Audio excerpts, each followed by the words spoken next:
Dito sa Papa Dudut Stories, ikaw ay hindi nag-iisa.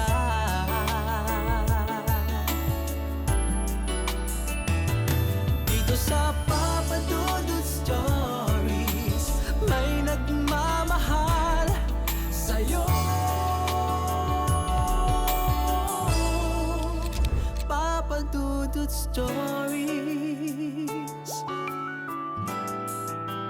Papa Dudut Stories. Dear Papa Dudut, sa lahat po ng mga nakatutok ngayon, huwag kalimutan na mag-like, mag-share at mag-subscribe.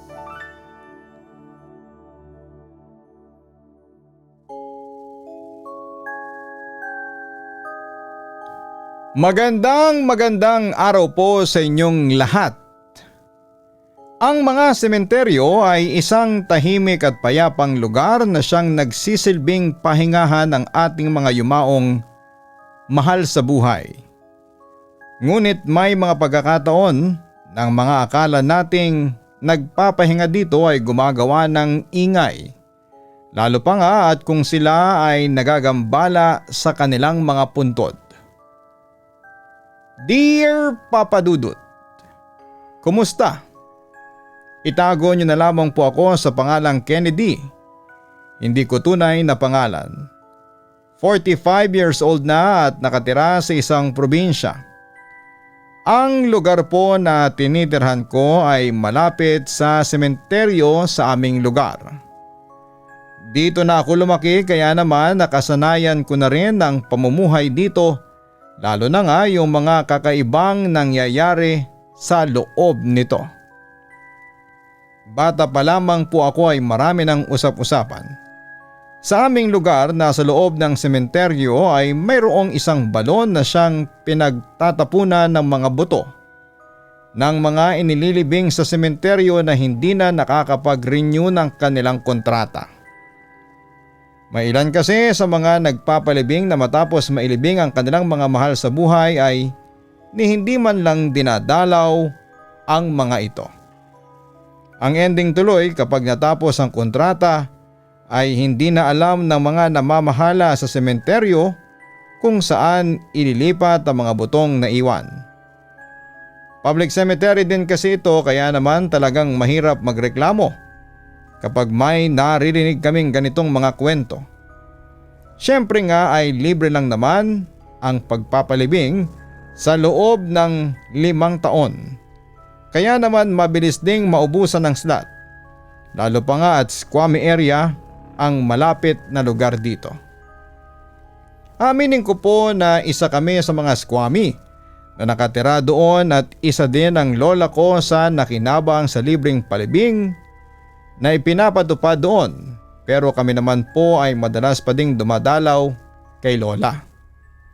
Nang matapos nga ang kontrata niya ay agad itong nirenew nila mama dahil ayon sa kanya ay ayaw nilang matapon ang mga buto ni lola sa balon doon sa sementeryo at maging isa ito sa mga kaluluwang naghahanap ng maayos na mapaghihimlayan.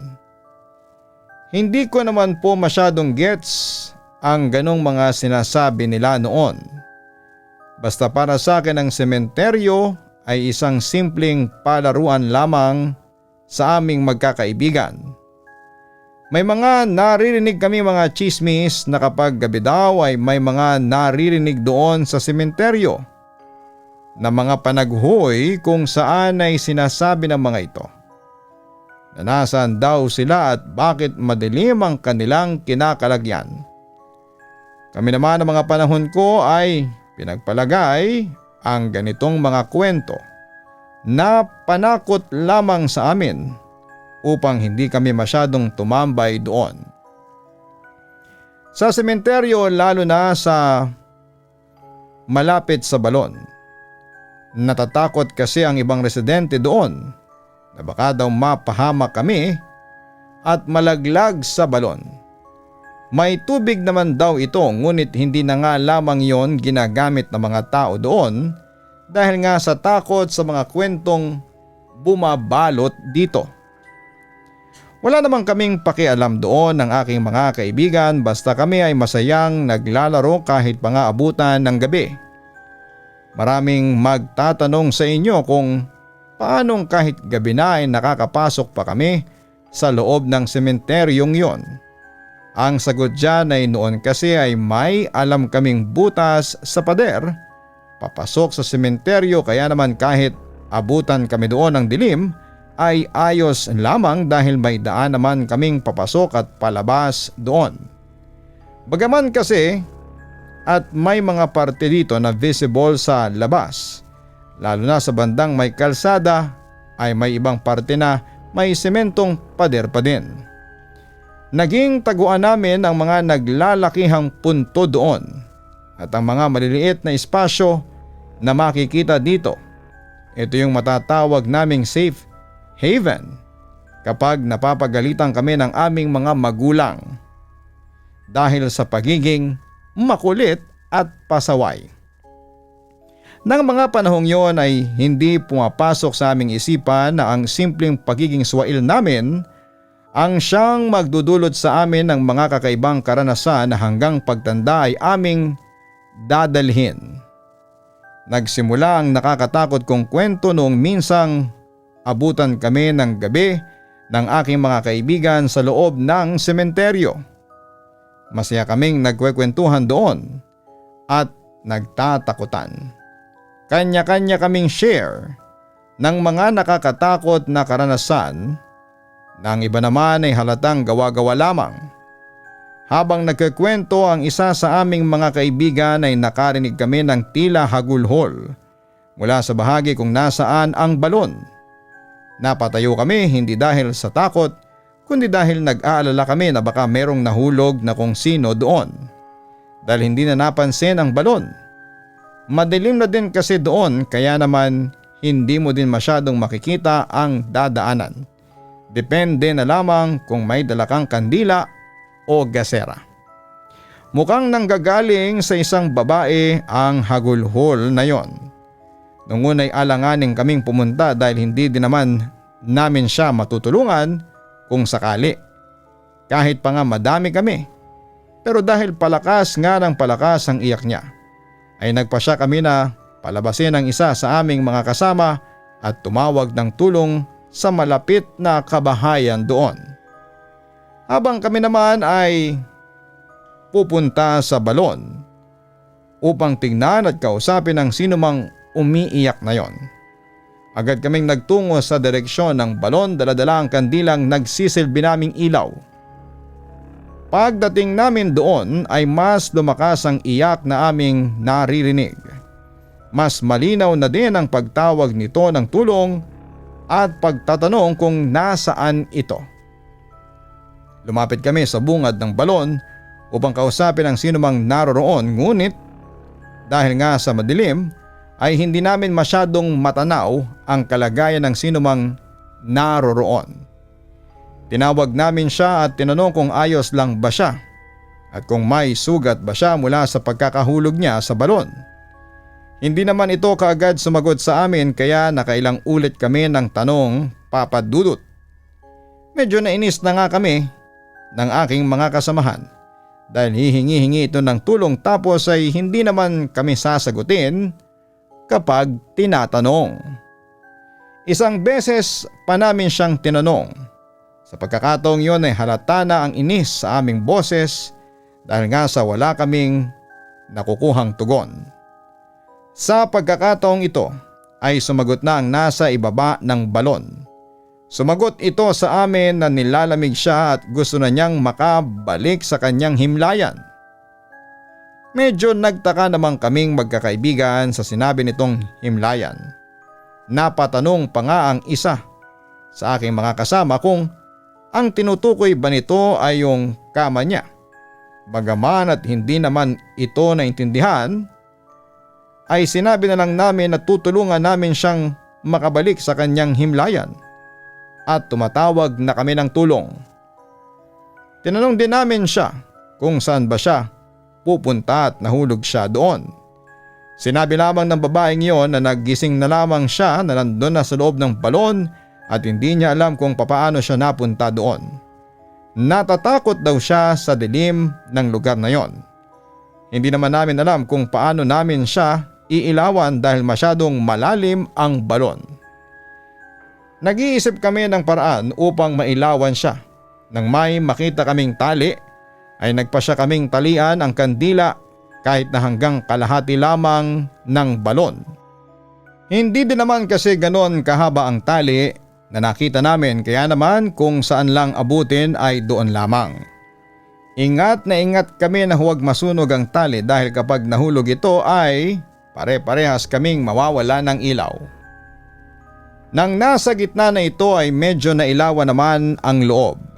Medyo may bahagi na hindi abot ng liwanag nito, kaya naman sinabihan namin ang babae doon na pumwesto sa bandang may liwanag upang hindi siya matakot sa dilim. Nakarinig naman kami ng ingay sa ibaba na parang may naglalakad sa tubig. Ilang saglit pa ay nakakita kami ng payat na kamay na kumakapa doon. Naawa pa nga ako noon dahil mukhang may sakit na nga si ate ay nahulog pa ito doon. Pumasok sa isipan ko na baka hinang-hina siya, kaya naman hindi niya napansin ang balon doon at nahulog. Kaya siguro ay hinahanap nito ang kama niya upang makapagpahinga na siya. Ngunit lahat ng awa ko ay napalitan ng takot.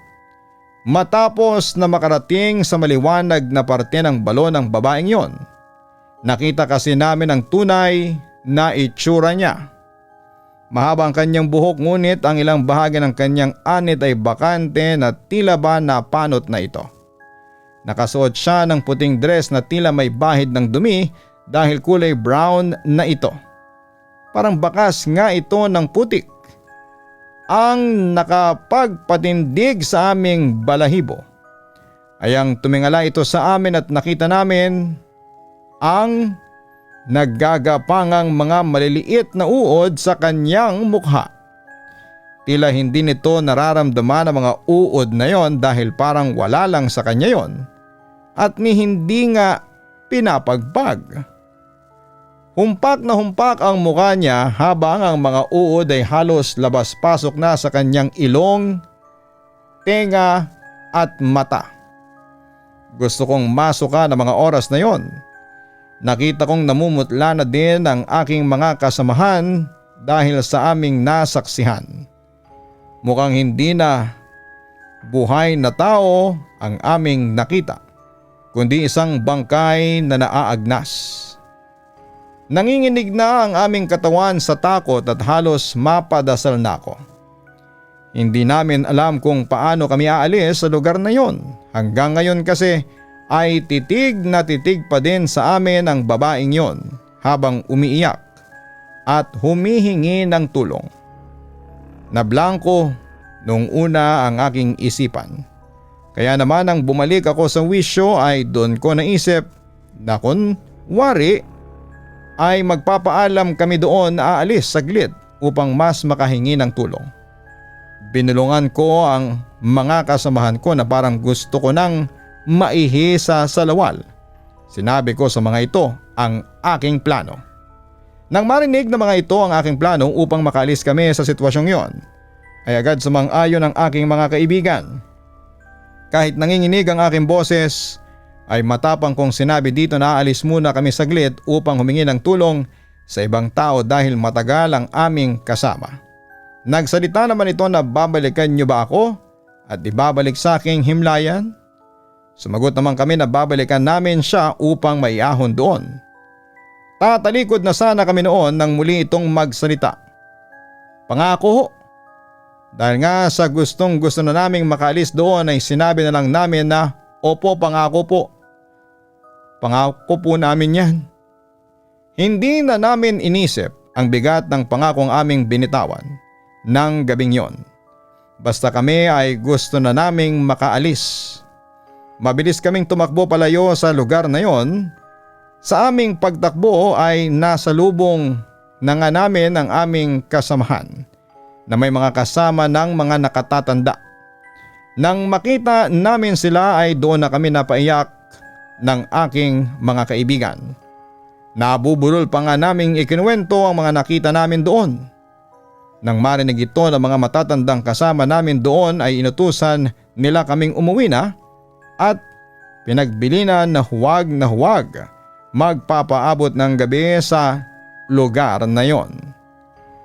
Napagalitan pa nila kami at napagsabihan na kaya daw nagpapakita sa amin ng ganong mga nilalang ay dahil sa nagkwekwentuhan pa kami ng mga nakakatakot sa lugar na yon. Alam naman daw naming may mga usap-usapan doon na mga nagpapakitang kaluluwa. Tinanggap namin ang lahat ng mga sinabi nila.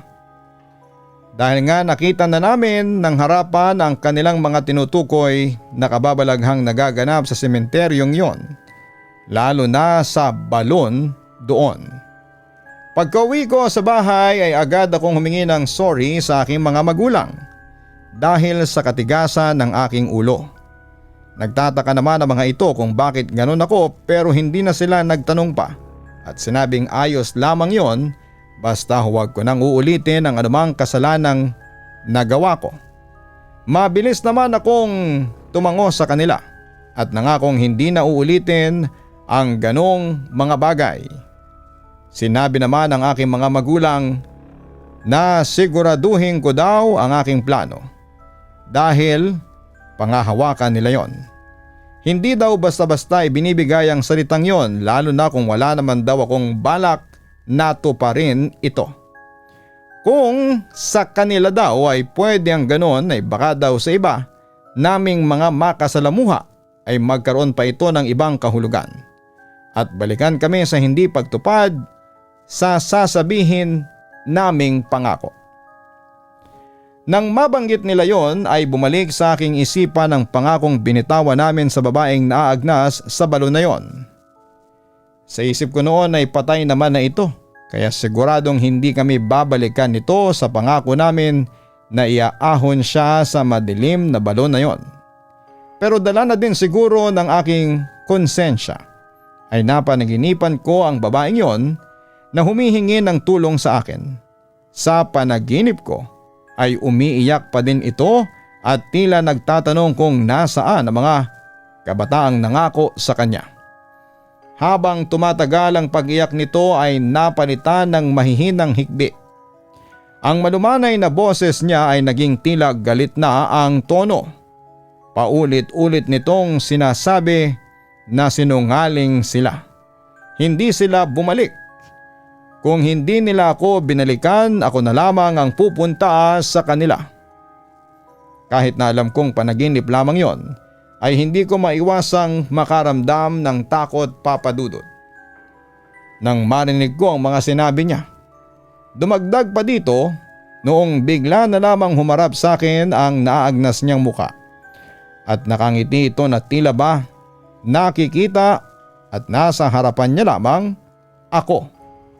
Habang nakangiti siya ay bumubulong pa ito na babalikan ko kayo sa hindi ninyo pagtupad sa pangakong iniwan ninyo.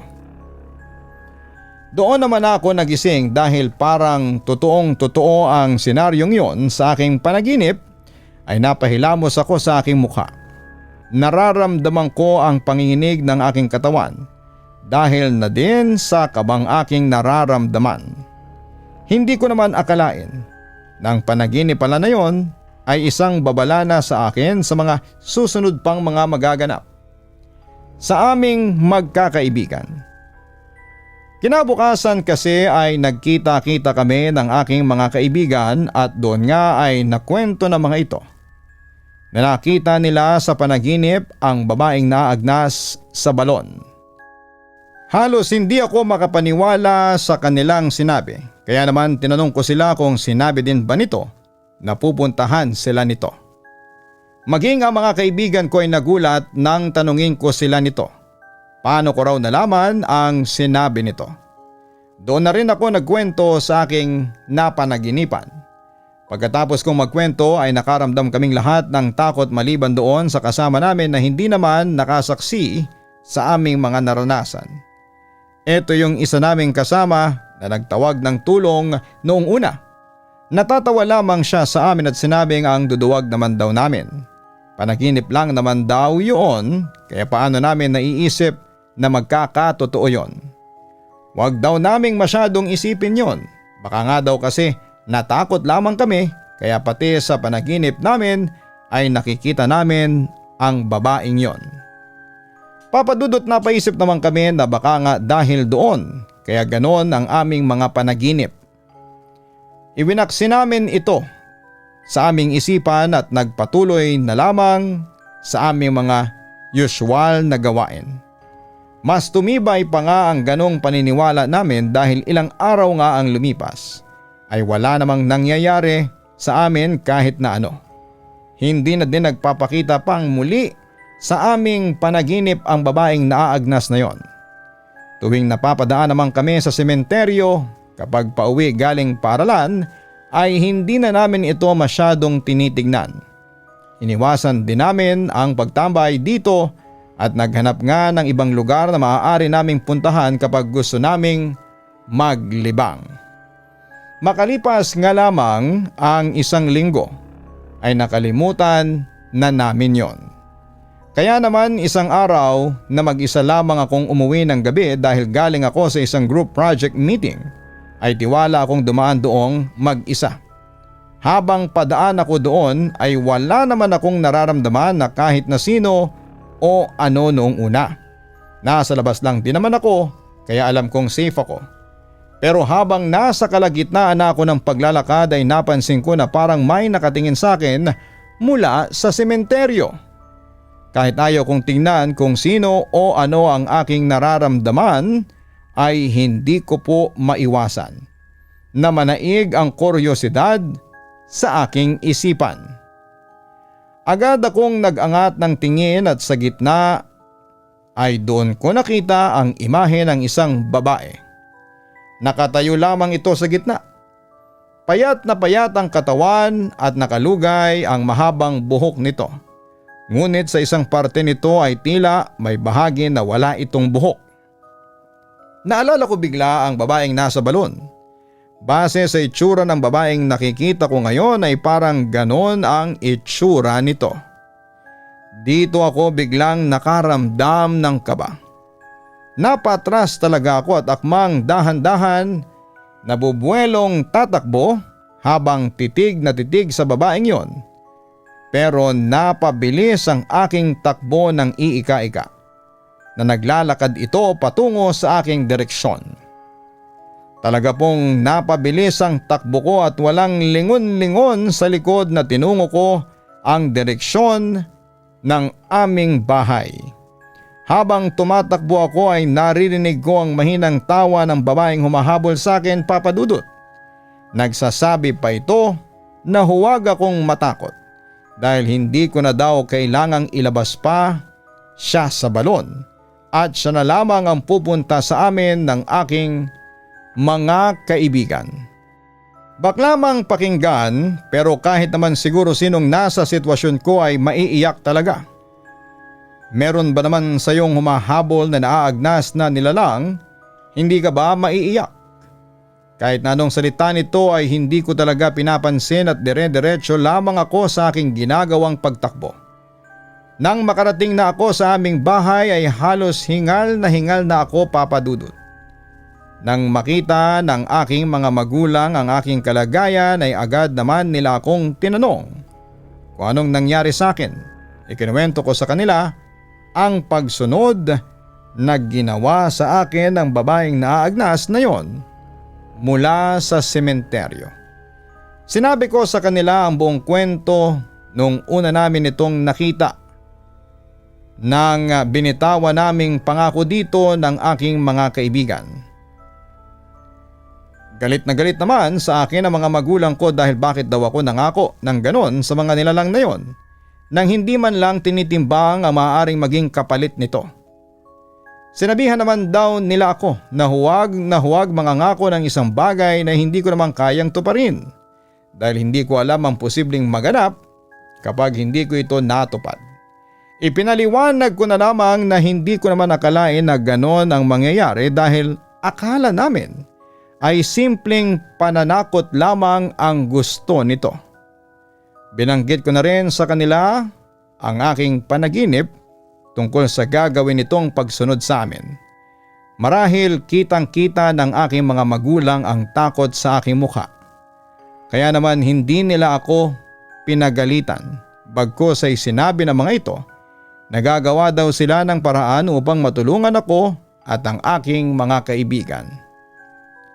Nagpapasalamat naman ako dahil kahit na ganon nga ang aking nagawa, ay hindi pa din ako pinapabayaan ng aking mga magulang. Nang gabing yon ay halos hindi ako makatulog sa takot na baka bisitahin ako ng nilalang na humabol sa akin kanina. Nang makauwi kasi ako kanina ay bigla na lamang itong naglahong parang bula. Kung saan man ito nagtungo ay wala na akong pakialam pa. Basta ang gusto ko lamang ay tigilan na nito ang pagsunod sa akin.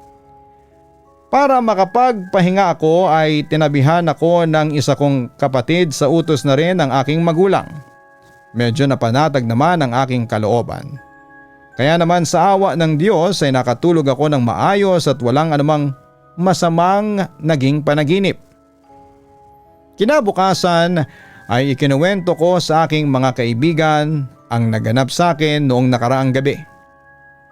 Todo comfort naman sila sa akin at nangako nga na kapag ganong gagabihin ang isa sa amin ay hindi namin ito hahayaang umuwi ng mag-isa. At sama-sama kami dahil mukhang hindi ito magpapakita kung magkakasama kaming lahat. Ang kaibigan namin na hindi naniniwala sa amin ay nakisali na din dito dahil mukhang hindi nga daw kami nagbibiro sa aming mga ikinuwento sa kanya. Pag-uwi nga namin ay sabay-sabay kami dahil ang isa naming kasamahan ay umuwi ng gabi dahil sa practice niya sa basketball. Hindi naman kami na inip sa paghihintay sa kanya dahil madami din kami doong naghihintay. Habang naglalakad kami papalapit sa bungad ng sementeryo ay hindi namin maiwasang makaramdam ng takot dahil baka magparamdam na naman ang babaeng yon sa amin. Doon nga ay napag-usapan namin ang aming pagsisisi na nangako kami sa babaeng yon sa balon ng isang bagay na alam naman namin na hindi namin kayang tuparin. Kung maibabalik nga lang namin ang panahon na yon ay babawiin ko ang pangakong yon na siyang dahilan ngayon ng aming mga nakakatakot na karanasan. Habang naglalakad kami doon at nagkwekwentuhan bilang pampawala ba ng takot ay pinukaw ng isang kasama namin ang aming pansin. Bigla itong nagtanong kung ano daw ulit yung itsura ng babaeng sinasabi namin. Nagtataka man kami sa kanyang tinanong dahil nakayuko ito at tila namumutla ay sinagot namin ang kanyang katanungan. Nilarawan namin ang itsura ng babaeng naaagnas. Hindi pa man namin sinasabi ang tungkol sa mga gumagapang na uod na aming nakita ay nagtanong na ito kung ang nakita ba namin ay isang babae na inuuod. Gulat kaming sabay-sabay na sumagot sa kanya na tama ito at kung paano niya nalaman yon. Doon ay nakayuko pa din itong nagsalita at sinabihan kami na guys, huwag kayong papahalata at magpapanik. Kanina pa siyang nakasunod sa atin. Nang marinig namin ito ay binalot ng takot ang aking buong pagkatao. Ngunit dahil nga sa bilin ng aking kaibigan ay hindi ko ito pinahalata. Bagaman at ramdam kong nanginginig na ang aking tuhod ay hindi ko yon ininda. At parang chillax lamang na pinagpatuloy ang pagkukwento sa aking mga kaibigan. Ganon din naman ang ginawa nila dahil nga baka kapag nalaman nito na alam namin na nandun siya at sumusunod sa amin ay baka bigla kami nitong habulin. Nagpapanggap kaming nagtatawanan noon kahit ang totoo ay grabe na ang kabog ng aming mga dibdib. Medyo binilisan din namin ang aming lakad upang makalampas na sa sementeryong aming dinaraanan. Pagdating namin sa aming mga street ay doon na kami kumaripas ng takbo patungo sa aming mga bahay. Magkakalapit lang din naman kami kaya siguradong walang maiiwan kahit isa doon. Pagdating namin sa aming mga bahay ay doon lamang kami nakahinga ng maluwag. Nang masiguradong wala nang nakasunod sa amin ay agad akong nagpunta sa bahay ng aking kaibigan na siyang nagsabi na sumusunod nga sa amin ang nilalang na yon. Mukhang hindi lamang ako ang curious doon dahil pagdating ko ay nandun na din ang iba pa naming kaibigan. Agad namin siyang tinanong kung paano niya napansin ang babaeng yon na sumusunod sa amin. Doon ay sinabi niyang sa bungad pa lamang ng sementeryo ay nakita na niya ito. Hindi naman daw niya yon binigyan ng pansin dahil nga akala niya ay normal na tao lamang yon. Ngunit nagulat daw siya dahil kada malilingat siya ng tingin sa babaeng yon ay palapit nga ito ng papalapit sa aming kinakaroonan. Nang huling lingon daw niya dito ay nakita niyang nasa malapit na ito sa amin kaya naman sinabihan na niya kami. Ang sama daw ng tingin ito sa amin at nang makita nga niyang itsura ng babaeng yon ay doon lamang niya napagtanto kung bakit nga ba takot na takot kami. Alam namin na hindi maaaring magpadala kami sa takot namin sa kanya-kanya naman ng pag-uwi ko. Alam namin na hindi maaaring magpadala kami sa takot. Kaya naman sinabi ko sa aking mga magulang na may nahanap na silang makakatulong sa amin ay agad akong pumayag. Hindi naman kasi po pwedeng nakasunod lamang ang babaeng yon sa amin sa panghabang buhay. Sinabi ng mga magulang ko na weekend daw ay pupunta kami sa sementeryo dahil doon isasagawa ang pagdarasal upang tigilan na ng babaeng yon ang pagsunod nito sa amin. Umaasa naman ako na sa gagawin ng sino mang tutulong sa amin ay matatapos na ang pagpaparamdam ng babaeng yon. Sinabi ko naman yon sa aking mga kaibigan at sumang-ayon naman sila na mag-usap ng personal. Pagdating nga ng weekend ay dumating ang sinasabing tulong ng aking mga magulang. May inimbitahan pala silang pare upang basbasan ang balon at maging kami ng aking mga kasamahan upang matigil na umano ang pagsunod sa amin ng sinumang nilalang na yon. Pagdating namin sa may balon ay sinabi ng pare na aming kasama na mukhang hindi lamang iisa ang mga kaluluwang naroroon kundi marami ang mga ito. Ngunit mas nang ibabaw nga daw ang babaeng gumagambala sa amin. Sinimulan naman niya agad ni Father ang lahat ng dapat na gawin. Naiwan pa nga doon ang taling pinagtalian namin ng kandila. Ayon sa paring aming kasama ay mukhang ang lubid daw na yon ang siyang nagsilbing tulay ng espiritong yon upang makapitan kami. Ayon pa sa pare kailangang sunugin namin ang bagay na yon upang maputol na ang aming ugnayan sa kaluluwang nakasunod sa amin. Nagdasal lamang saglit ang pare tapos ay binasbasan nito ang balon. Pagkatapos niyang basbasan yon ay kami naman ang sinunod niya. Habang binabasbasan niya kami ay sinusunog na din namin ang lubid na naging koneksyon namin dito. Ilang saglit pa nga at sinabi ng pare na ayos na ang lahat. Kakausapin din daw niya ang namamahala sa sementeryo upang huwag itapon sa balon ang mga buto na mga pumanaw na hindi nakakapag-renew ng kontrata sa kanila. Ipapakuha na din daw niya ang mga butong naroroon at ipalalagay sa maayos na libingan upang hindi na muling maghanap ng maayos na himlayan ang babaeng yon. Pagkatapos naman po ng araw na yon ay wala nang anumang nangyari o nagpakita sa amin. Naging malaking aral sa amin ang pangyayaring yon. Kaya naman hanggang ngayon ay ibinabahagi pa din namin ito sa aming mga anak at ngayon nga ay sa inyong mga tagapakinig upang hindi nila kami tularan. Hanggang dito na lamang po ang aking liham, Papa Dudut. Maraming salamat po sa inyong oras and more power po sa inyong programa. Lubos na gumagalang, Kennedy. Ang ating pinangakong salita at gawa ay isang mahalagang parte upang tayo ay pagkatiwalaan ng ibang tao.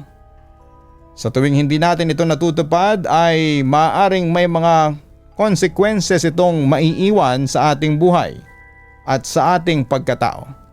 Tulad ng nangyari kina Kennedy dahil sa hindi nila pagtupad sa kanilang pangako ay nagdulot ito ng isang hindi inaasahang pangyayari sa kanilang buhay.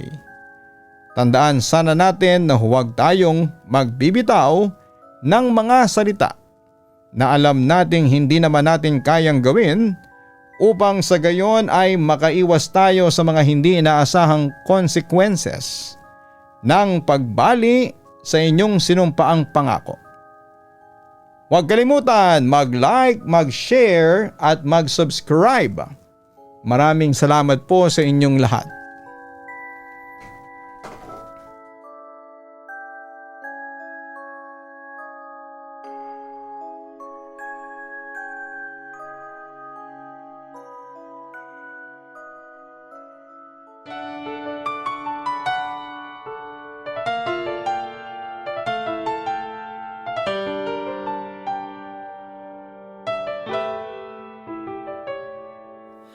Ang buhay ay mahiwaga, laging may lungkot at saya.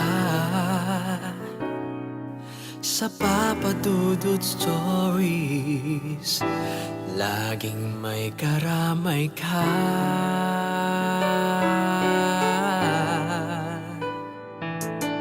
Mga problemang kay bigat,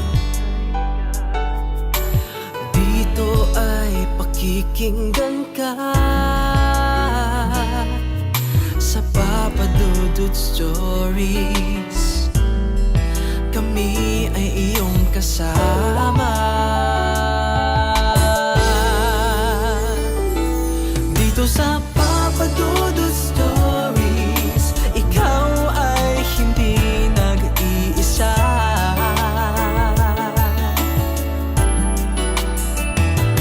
Dito sa Papa Dudut Stories, may nagmamahal sa'yo.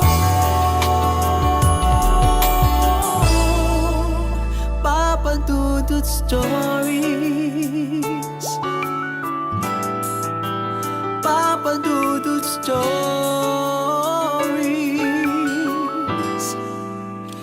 Papa Dudut Stories.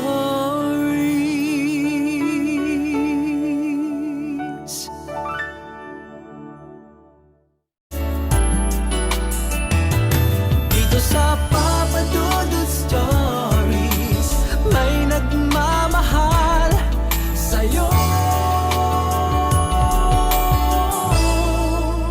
Papa Dudut Stories, Papa Dudut Stories. Hello mga ka-online, si Papa Dudut po ito. Nag-enjoy ka ba sa ating kwento ngayong araw? Huwag kalimutan na i-share, mag-like at mag-subscribe. Maraming salamat po.